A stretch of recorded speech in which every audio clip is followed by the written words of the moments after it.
मैं सर के पास गया, सर ने फिर कहा कि ठीक है लिखते रहो। तो मुझे बड़ी चिढ़ हुई, मैंने कहा सर ऐसे क्यों कहते हैं, सर नहीं बड़े शायर ठीक है लेकिन हम भी शायर हैं यार, ऐसे थोड़ी होता है कि हम इतनी मेहनत से लिखते हैं और सर ऐसे कह देंगे ठीक है।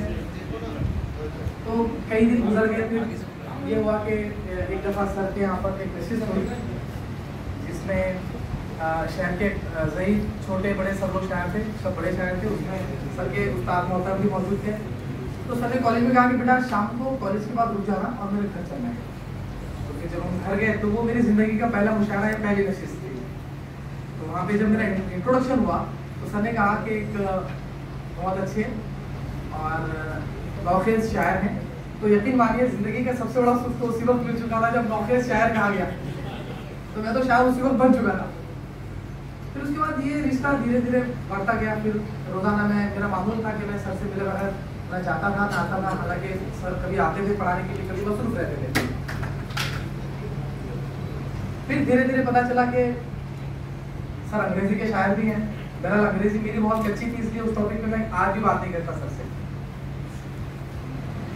इंकशाफात होते गए, कई चीज़ें सर से मैं अलग अलग कई तहदारियाँ खुलती गई। और मैं जब भी सर से मिलता हूँ, आज भी मैं सर से मिलता हूँ, तो यकीन जानिए कि हमारी दुनिया ही कुछ अलग होती है। बाल भारती में जाने का मौका मिलता है तो घंटों तक बाल भारती की सीढ़ियों पर सर और मैं बैठे रहते हैं। बाकी सब लोग भी सोचते होंगे कि हसन आकिब जो है हम लोगों के साथ यहाँ आते हैं और रहते हैं अपने शागिर्द के साथ। तो उनको भी एक मुझ में पहले से दिलचस्पी रही, वो भी मेरे साथ रहना चाहते हैं, मैं उनके साथ रहता हूँ।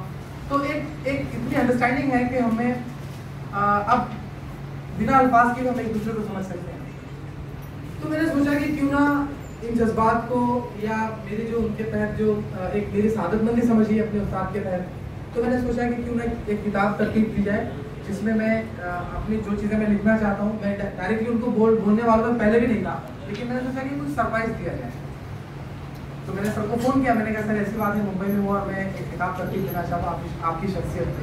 सर ने पहले कहा कि ये बात अपने तक रखना, किसी को बताना भी मत और किसी से मशवरा भी मत करना, ऐसा नहीं हो सकता।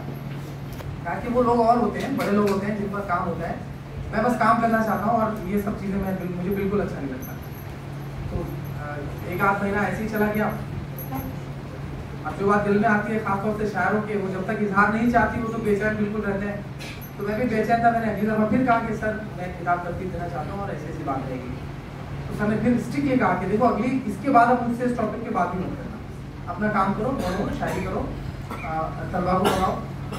मजबूरन मुझे खान नवीदुल हक साहब को फ़ोन करके बोलना पड़ा कि सर आप स्ट्रिक्टली सर को या तो मनवाइए, दरख्वास्त करिए, आप जिस अंदाज में बात करते हैं उस अंदाज में बात करिए, लेकिन मैं किताब तरतीब देना चाहता हूँ, प्लीज़ आप उनको मनवाइए। तो खान साहब ने कहा कि ठीक है मैं बात कर लूँगा। जूझ को करके किताब की तदवीन का सिलसिला शुरू हुआ।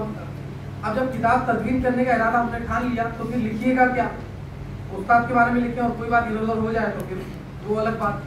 तो बड़ी मुश्किल से मैंने 150 सफ़ात लिख डाले, 150 सफ़ात लिख डाले। और अब मुझे तो लग रहा था कि मेरा मजमून या मेरा मकाला ही एक किताब बन जाएगी। लेकिन बाद में जब मैं उसको छांटता गया तो वो 150 सफ़ात रह के वो 30 या 32 सफ़ात हो गए। फिर मुझे लगा कि सर के घर वालों से बात करनी चाहिए, उनका ख़ानदानी जो पहलू है वो आ जाएगा। सर के शागिर्दों से बात करनी चाहिए, उनके दीगर जो अदबी दोस्त हैं उनसे बात करनी चाहिए। इस तरह मैंने बारी सबको मिल के इंटरव्यूज़ लेके उनके ख्यालात नोट करके बड़े ही मेहनत से इस किताब को तरतीब दी। और मैंने कभी सोचा नहीं था कि कोई ऐसी भी महफिल होगी जिसमें मुझे सर के ताल्लुक से इज़हार ख्याल करना होगा। मेरी एक आखिरी बात ये है कि मैंने ज़िंदगी में कभी ये सोचा नहीं है, हालांकि अभी तो मेरी शायरी का करियर भी शायद शुरू नहीं हुआ, अभी भी मैं तालिब इल्म हूँ, लेकिन मैंने ज़िंदगी में कभी ये नहीं सोचा कि मैं किस दर्जे का शायर बनूंगा या किस दर्जे का कोई अदीब वदीब बनूंगा या बनूंगा भी कि नहीं।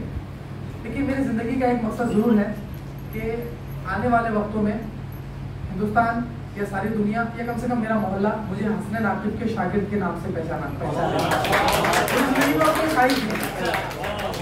और इससे ज़्यादा मेरे लिए कोई एजाज़ भी नहीं है। शायद ये इससे पहले मैं हमीद अब्बास सिद्दीकी साहब को बताऊं कि ज़िंदगी में मुझे सबसे ज़्यादा एजाज़ मेरा उस वक्त हुआ जब इफ्तिखार इमाम सिद्दीकी साहब ने हसन आकिब पर उनका शुमारा उन्होंने शाया किया। तो उस वक्त में इनसे इंटरव्यू लिया। इंटरव्यू में एक सवाल था कि उस्ताद और शागिर्दी का सिलसिला बिल्कुल ख़त्म होता जा रहा है, मादूम होता जा रहा है, तो आपकी इस बारे में क्या राय है। तो हसन आकिब ने उसके जवाब में कहा कि मेरे एक सादतमंद शागिर्द मोहसिन साहिब हैं जो मुंबई में है वगैरह वगैरह बात की। तो वो मेरे लिए वाकईतन समझिए कि उस दिन मुझे महसूस हुआ कि अब तक मैं जो लिखता हूँ या सर के ताल्लुक से मेरी सादतमंदी जो है, उस दिन मुझे इस बात का सबूत मिला। और मेरे भी शागिर्द हैं यहाँ पे, ज़ीशान साहिब मेरे स्कूल में मैं पढ़ाता हूँ, शायरी भी करते हैं। जिंदगी में कामयाबी उस वक्त तक ही मुमकिन हो सकती है जब तक आप अपने उस्ताद के ताबे नहीं हो जाते। उस्ताद एक ऐसी चीज़ होती है जो आप जिंदगी में आपको संवारने में मदद देता है। फिर से आने वाले वक्तों में इंशाल्लाह मेरी शनाख्त होगी कि मैं सिर्फ और सिर्फ हसन आकिब का शागिर्द गिरा जाऊँ। बहुत बहुत शुक्रिया। एक शेर आपने हसन आकिब साहब का कि गुंजाइशें जो थी उन्हें लफ्ज़ों में भर दिया, गुंजाइशें जो थी उन्हें लफ्ज़ों में भर दिया, जो कुछ भी मुझसे बन सका वो पेश कर दिया।